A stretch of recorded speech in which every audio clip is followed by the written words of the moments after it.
The origins of Free to Feed really stem from Loretta, my partner and co-founder's work experience, working for larger organisations and really feeling quite limited in terms of the impact that she could have on her clients, the people who are seeking asylum, newly arrived. We realised that there was this great gap between people that are arriving in Australia and the wider community.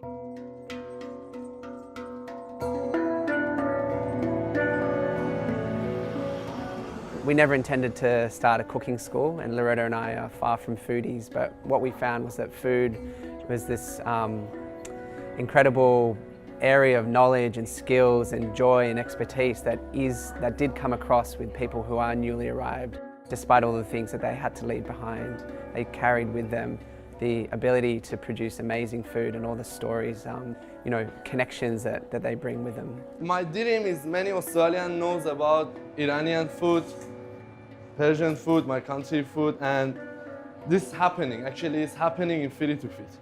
I'm first instructor with Free to Feed, and I had done 149 cooking classes with tonight. In starting these classes and events, we soon realised that the wider community is experiencing its own isolation from people that are newly arrived in our country. Yet the wider community often lacks direct ways, personal ways of actually connecting with people that are newly arrived. We then realised that we've got a kind of a win-win situation. People coming to Australia who are seeking asylum are feeling less isolated. People from the wider community are also able to connect and make up their own minds. My name is Hamed, I'm from Iran. I came to Australia at 2012. Iran is a Muslim country, and in your ID birth certificate they put your religion as a Muslim, and you cannot change that. If you do that, they hang you. So there is no freedom for religion. 4 people, 4 friends, we don't know now where they are. So maybe that will happen to me. That's why I ran away. In the beginning, we were running out of our lounge room and borrowed spaces like cafes who were nice enough to lend their space after they closed. This cafe is where it all began for us. Lauren, the owner, reached out when we were just 2 people with an idea, and she lent us the space, and we ran our very first classes just over there. That really set a precedent for the kind of community interest and the big-heartedness of the community that has really propelled the whole thing. It was immediately obvious that there was a demand and an interest in the kind of offering that we were providing, in the food and the storytelling, and it was clear that we needed our own space. Even though we had a bit of an income stream with classes, it can be very difficult to have a big expenditure like a fit out of a space. That's a big load for a very early stage social enterprise. That's where we came across the funding network. Once we were fortunate enough to be invited to the pitch night, what was really great is we got pitch coaching. This was a great opportunity for us to learn, and I think it's quite a special thing that the funding network do, that they don't just throw you out into the deep end to pitch your idea, that they actually support you to develop your skills to do it.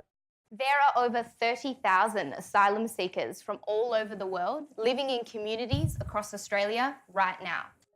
I have been privileged during my 8 years working with asylum seekers and refugees to experience the incredible culture, skills, knowledge and resilience that they bring with them. So after waiting nervously, we get brought back into the room, and then it's revealed what the crowd has contributed to each organisation. For us, it was overwhelming because we felt like we were quite audacious in what we asked for. It's a big thing to set up a new kitchen and to fit it out.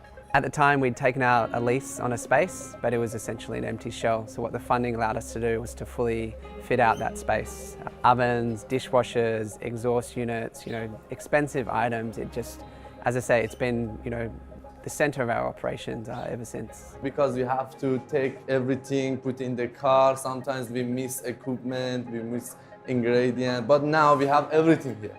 Nothing miss. It's so easy, so much better than before. Thank you.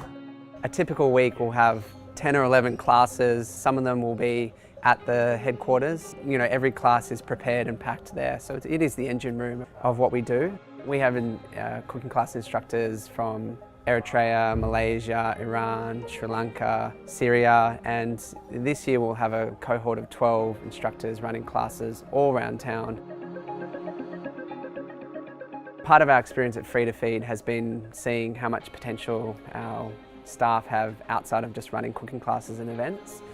They are entrepreneurs from their home country. They want to start their own businesses and enterprises, and we were fortunate enough to receive a LaunchVic grant to kickstart an incubator for their food businesses. So we are setting up a second space and creating a program that really will leverage the support that Free to Feed has received, but directly in service of their own food businesses. I have planned to open my tea shop next year, this year, end of this year hopefully. It depends on money, you know, I'm just saving money. Hopefully happen this year, because I keep saying that at 2018 I will open my tea shop. The community of generosity, let's say, the community of people who have their own careers but would like to support charities or fledgling social enterprises, that community is being nurtured and supported by the Funding Network. And you know, it's the flip side of what we do. We don't do our work because there are generous people out there, but those generous people underpin our work, and it would be our work would be diminished if they weren't there.